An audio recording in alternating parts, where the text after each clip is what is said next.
qui d'abord respecte les Français, qui les considère. Un président qui ne veut pas être président de tout, chef de tout et en définitive responsable de rien. Moi, président de la République, je ne serai pas le chef de la majorité. Je ne recevrai pas les parlementaires de la majorité à l'Élysée. Moi, président de la République, je ne traiterai pas mon Premier ministre de collaborateur. Moi, président de la République, je ne participerai pas à des collectes de fonds pour mon propre parti, dans un hôtel parisien. Moi, président de la République, je ferai fonctionner la justice de manière indépendante. Je ne nommerai pas les membres du parquet, alors que l'avis du Conseil supérieur de la magistrature n'a pas été dans ce sens. Moi, président de la République, je n'aurai pas la prétention de nommer les directeurs des chaînes de télévision publiques. Je laisserai ça à des instances indépendantes. Moi, président de la République, je ferai en sorte que mon comportement soit à chaque instant exemplaire. Moi, président de la République, j'aurai aussi à cœur de ne pas avoir un statut pénal du chef de l'État. Je le ferai réformer.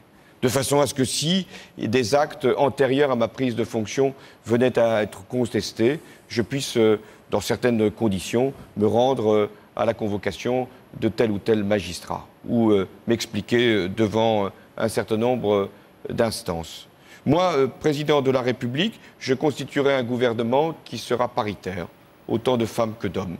Moi, président de la République, il y aura un code de déontologie pour les ministres qui ne pourraient pas rentrer dans un conflit d'intérêts. Moi, président de la République, les ministres ne pourront pas cumuler leurs fonctions avec un mandat local, parce que je considère qu'ils devraient se consacrer pleinement à leurs tâches. Moi, président de la République, je ferai un acte de décentralisation, parce que je pense que les collectivités locales ont besoin d'un nouveau souffle, de nouvelles compétences, de nouvelles libertés. Moi, président de la République, je ferai en sorte que les partenaires sociaux puissent être considérés, aussi bien les organisations professionnelles que les syndicats, et que nous puissions avoir régulièrement une discussion pour savoir ce qui relève de la loi, ce qui relève de la négociation. Moi, président de la République, j'engagerai de grands débats. On a évoqué celui de l'énergie, et il est légitime qu'il puisse y avoir sur ces questions-là de grands débats citoyens.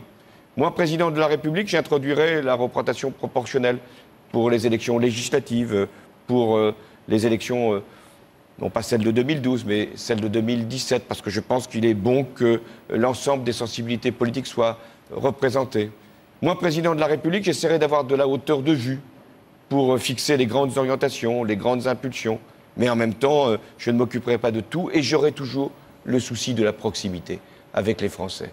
J'avais évoqué une présidence normale. Rien n'est normal quand on est président de la République, puisque les conditions sont exceptionnelles. Le monde traverse une crise majeure, en tout cas l'Europe. Il y a des conflits dans le monde, sur la planète. Il y a l'enjeu de l'environnement, du réchauffement climatique. Bien sûr que le président doit être à la hauteur de ces sujets-là, mais il doit aussi être proche